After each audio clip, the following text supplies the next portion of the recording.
Maayong hapon sa tanan.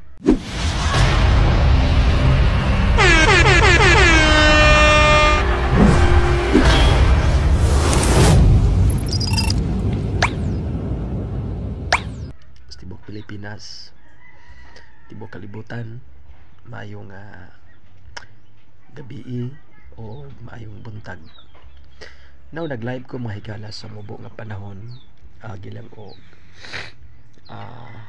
mahibalo, no?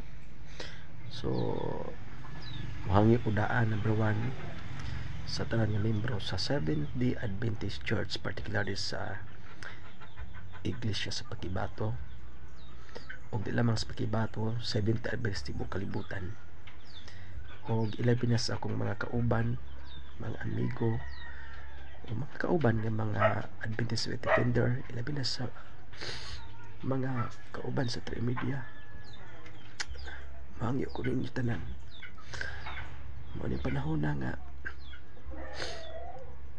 kung magkalahi ang atong dalan sa pagpangalagad sa Ginoo. Masarap akong hangyo ninyo. Kuanra, ayaw lang mo pangatake personal sa kuan. Kaya ko nang di ko manghilabot ninyo. So kining akong desisyon about sa kung magkabulag man ta sa pagpangalagad sa Ginoo tungod sa lain nga mga relihiyon. Usap hangin yung mga Adventist ha. Ay lang butan mo patakag kana bitawng basa ko ako. Ay mo patakag comment. Balansin nyo daan. So ihimo kini nga video. Remembrance na to mga Seventh-day Adventist.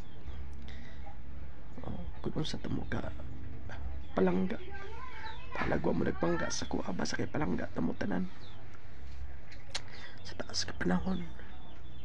Mao na nga sara akong hangyo ninyo once nga itugot sa panahon nga magkabulag ta sa relihiyon, mga Adventist Defender, mga Team 3 Media members, tanan nga debatidor sa STA, ayaw lang mo pagpangatake sa kuha. Amigo rin hapon ta. Masarap akong kasulti sa inyo ha. Bahalag sakit. Ako nga dughan. Bati na ako. Nga dili ma-explain ang tanan.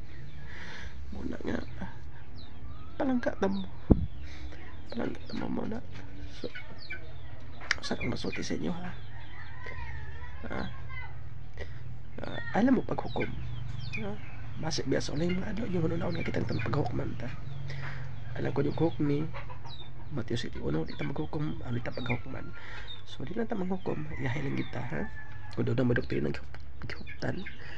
Go. Sige, salamat kayo. So paki-share sa mong video, paki-like sa mong video, paki-comment ala ng below the belt, mga personalan ng mga comment. Salamat kanyang tanan. Ang Ginoo magapanangin kanato.